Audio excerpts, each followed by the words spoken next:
오늘은 목요일입니다. 10월 8일의 피투게더 영상 큐티와 함께 하시겠습니다. 큐티의 목적은 하나님의 인도를 받는 데 있습니다. 하나님의 인도를 받을 때에는 철저하게 하나님의 뜻을 점검해야 합니다. 성령의 인도와 기도의 응답, 그리고 말씀의 응답을 받아야 하고 마지막으로 환경의 인도를 받아야 합니다. 하나님의 인도에 있어서 유의해야 할 점이 있다면 나의 욕심이나 소원에 주의해야 합니다.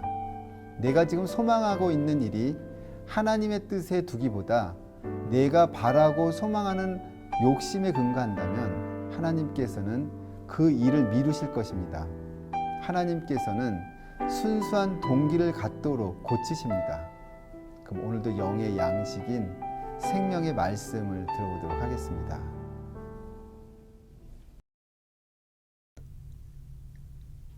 오늘의 말씀은 부자 청년의 근심, 마가복음 10장 13절에서 22절까지입니다.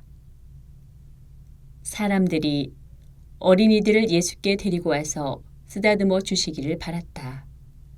그런데 제자들이 그들을 꾸짖었다. 그러나 예수께서는 이것을 보시고 노하셔서 제자들에게 말씀하셨다. 어린이들이 내게 오는 것을 허락하고 막지 말아라. 하나님 나라는 이런 사람들의 것이다. 내가 진정으로 너에게 말한다. 누구든지 어린이와 같이 하나님 나라를 받아들이지 않는 사람은 거기에 들어가지 못할 것이다. 그리고 예수께서는 어린이들을 껴안으시고 그들에게 손을 얹어서 축복하여 주셨다. 예수께서 길을 떠나시는데 한 사람이 달려와서 그 앞에 무릎을 꿇고 그에게 물었다. 선하신 선생님, 내가 영원한 생명을 얻으려면 무엇을 해야 합니까? 예수께서 그에게 말씀하셨다. 어찌하여 너는 나를 선하다고 하느냐? 하나님 한 분밖에는 선한 분이 없다. 너는 계명을 알고 있을 것이다. 살인하지 말아라, 간음하지 말아라, 도둑질하지 말아라, 거짓으로 증언하지 말아라, 속여서 빼앗지 말아라, 내 부모를 공경하여라 하지 않았느냐? 그가 예수께 말하였다. 선생님, 나는 이 모든 것을 어려서부터 다 지켰습니다. 예수께서 그를 눈여겨보시고 사랑스럽게 여기셨다. 그리고 그에게 말씀하셨다. 너에게는 한 가지 부족한 것이 있다. 가서 내가 가진 것을 다 팔아서 가난한 사람들에게 주어라. 그리하면 내가 하늘의 보화를 차지하게 될 것이다. 그리고 와서 나를 따라라. 그러나 그는 이 말씀 때문에 울상을 짓고 근심하면서 떠나갔다. 그에게는 재산이 많았기 때문이다.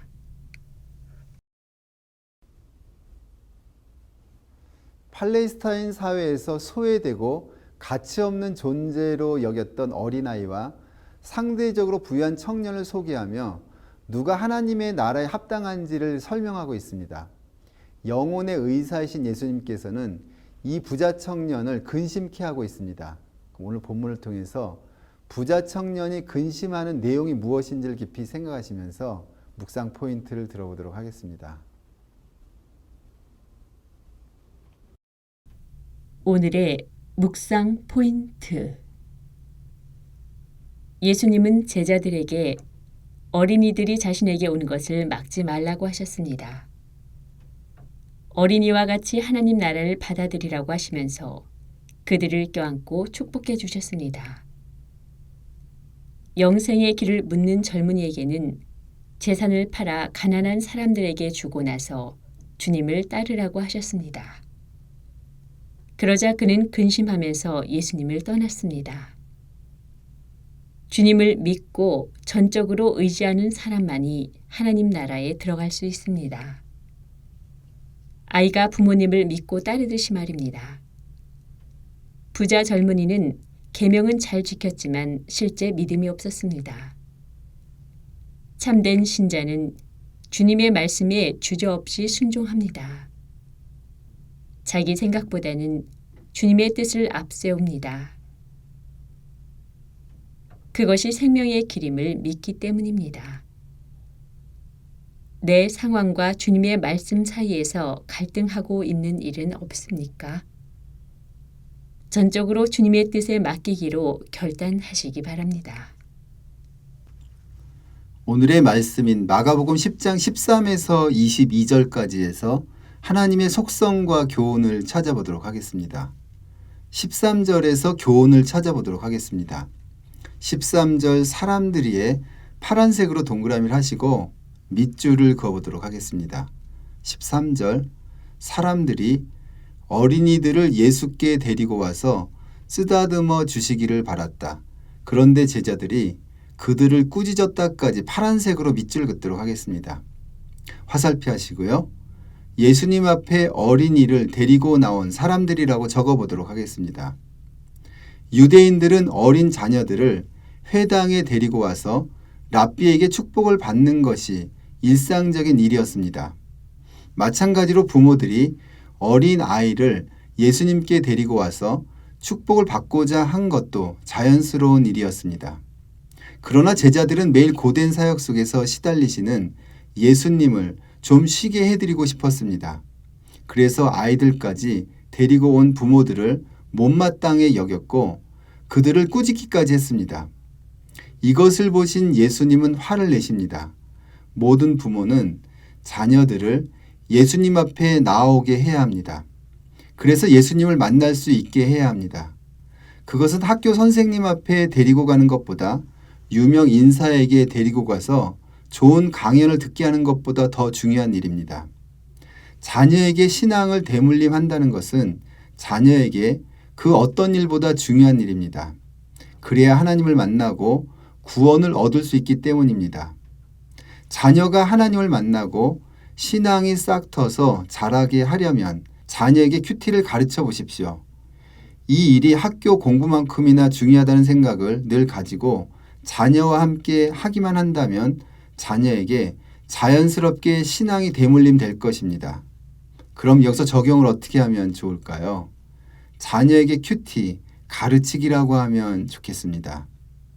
이어서 14에서 16절까지에서 하나님의 속성을 찾아보도록 하겠습니다. 14절 예수께서는 빨간색으로 동그라미를 하시고 밑줄을 그어보도록 하겠습니다. 14절 그러나 예수께서는 이것을 보시고 노하셔서 제자들에게 말씀하셨다. 어린이들이 내게 오는 것을 허락하고 막지 말아라. 하나님 나라는 이런 사람들의 것이다. 내가 진정으로 너희에게 말한다. 누구든지 어린아이와 같이 하나님 나라를 받아들이지 않는 사람은 거기에 들어가지 못할 것이다. 그리고 예수께서는 어린이들을 껴안으시고 그들에게 손을 얹어서 축복하여 주셨다까지 빨간색으로 밑줄을 긋도록 하겠습니다. 화살표 하시고요. 어린이를 막지 말라고 말씀하시는 예수님이라고 적어보도록 하겠습니다. 예수님께서 어린이를 막은 제자들에게 노하셨습니다. 천국에 들어갈 사람은 어린아이와 같아야 합니다. 천국은 어린아이처럼 하나님 나라를 받아들여야 갈 수 있는 곳입니다. 무엇보다 제자들을 꾸짖으신 이유는 예수님께서 어린아이를 사랑하셨기 때문입니다. 어린이들은 하나님의 형상으로 창조된 존재입니다. 그들은 무한한 가능성이 있고 역사의 밑거름입니다. 자녀를 축복하는 것은 그 개인의 삶의 차원을 넘어서 가정이 축복받는 일이고 민족과 국가가 축복받는 일입니다. 그래서 모든 어린이들은 축복을 받아야 합니다. 당신은 매일 자녀들을 축복하십니까? 그리고 자녀들이 예수님 앞에 나아올 수 있도록 안내자가 되어야 합니다. 그럼 여기서 적용을 어떻게 하면 좋을까요? 2딸 축복하기, 그동안 쉬었던 가정예배 다시 회복하기라고 하면 좋겠습니다. 이어서 17에서 19절까지에서 하나님의 속성을 찾아보도록 하겠습니다. 17절 예수께서의 빨간색으로 동그라미를 하시고 밑줄을 그어보도록 하겠습니다.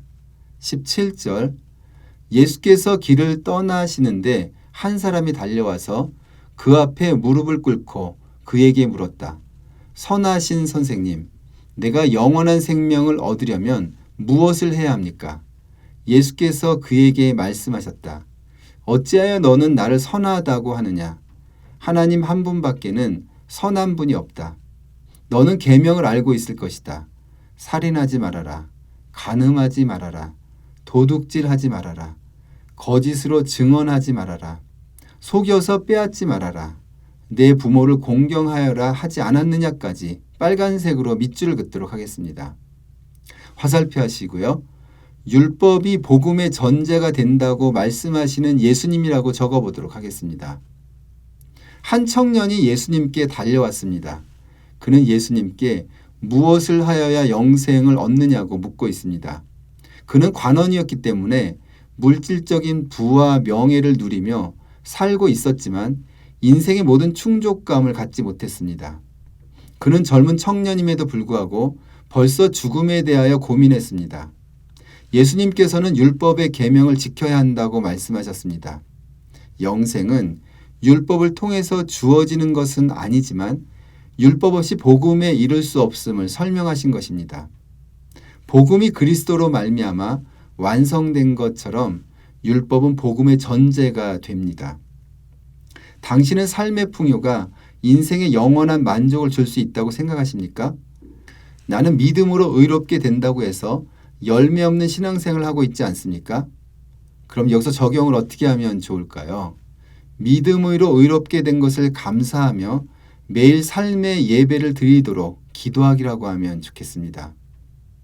이어서 20에서 22절까지에서는 교훈을 찾아보도록 하겠습니다. 20절 그가에 파란색으로 동그라미를 하시고 밑줄을 그어보도록 하겠습니다. 20절 그가 예수께 말하였다. 선생님, 나는 이 모든 것을 어려서부터 다 지켰습니다. 예수께서 그를 눈여겨보시고 사랑스럽게 여기셨다. 그리고 그에게 말씀하셨다. 너에게는 한 가지 부족한 것이 있다. 가서 내가 가진 것을 다 팔아서 가난한 사람들에게 주어라. 그리하면 내가 하늘에서 보화를 차지하게 될 것이다. 그리고 와서 나를 따라라. 그러나 그는 이 말씀 때문에 울상을 짓고 근심하면서 떠나갔다. 그에게는 재산이 많았기 때문이다까지 파란색으로 밑줄을 긋도록 하겠습니다.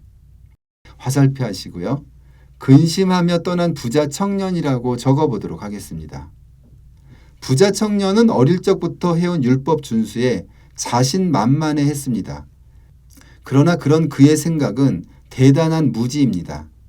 유대인들은 이 부자 청년처럼 6세가 되면 율법을 배우고 13세가 되면 율법의 아들이라고 해서 성인 대우를 받았습니다. 사도 바울도 이 율법학교 수료를 자랑한 바가 있습니다. 우리도 모태신앙이니 주일 학교로부터 주일 성수를 빼먹지 않았고 많은 교회 봉사와 다양한 종교 생활을 내세울 수 있습니다.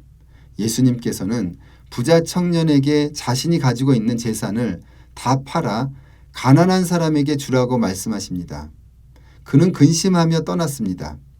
결국 그는 재물을 놓지 못해 하늘 보화를 놓치고 예수 그리스도도 놓치고 만 것입니다. 하나님께서 당신에게 가진 재물이나 재능 그리고 시간을 주께 드리라고 말씀하시면 내놓을 수 있겠습니까? 땅이 아닌 하늘에 보화를 쌓아야겠습니다. 그럼 여기서 적용을 어떻게 하면 좋을까요? 하나님께서 주신 달란트를 주께서 필요하시다고 하시는 곳에 기쁘게 헌신하기라고 하면 좋겠습니다. 다음은 큐티노트를 작성을 해보도록 하겠습니다. 본문 요약, 사람들이 예수님 앞에 어린이를 데리고 나오자 제자들이 그들을 꾸짖습니다. 그러나 예수님께서는 어린이들이 오는 것을 막지 말라고 하십니다. 한편 부자 청년이 어떻게 해야 구원을 얻느냐고 예수님께 물었습니다. 예수님께서는 율법을 지켜야 할 것을 먼저 말씀하시고 청년에게 재물을 팔아 가난한 사람에게 주라고 하셨습니다. 라고 적었습니다. 원포인트 묵상, 1번 묵상 구절은 13에서 16절이라고 적었습니다. 2번 하나님의 속성 또는 교훈 찾기는 어린이를 막지 말라고 말씀하시는 예수님이라고 적었습니다. 3번 오늘의 삶, 어떤 집사님은 좋은 고등학교에 입학하여 공부를 잘하고 있는 자녀를 보고 뿌듯해한다. 또한 어떤 집사님은 아무것도 안 하고 겨우 학교만 다니는 아들 때문에 걱정이다. 요즘은 자녀가 성경 통독을 하거나 큐티를 잘하는 자녀는 자랑거리가 되지 못하는 것이 현실이다. 부모들이 신앙의 대물림에 대하여 고민은 하지만 그리 중요하게 여기는 것 같지 않다. 공부를 통해 세상 기준의 성공만을 준비하는 현실이 안타까울 뿐이다. 나의 두 딸은 말씀 안에서 꿈과 비전을 갖도록 기도해야겠다. 딸들이 말씀과 예배를 떠나서 살지 않도록 해야 한다. 예수님을 늘 가까이 하며 살도록 환경을 마련해야겠다라고 적었습니다. 네 번째 적용, 가정예배 다시 회복하고 신앙의 대물림을 위해 기도하기라고 적었습니다. 다섯 번째 기도, 하나님, 두 딸의 신앙이 말씀이 바탕이 되어 자라게 하옵소서, 주님께 쓰임받는 딸이 되게 하옵소서라고 기도를 적었습니다.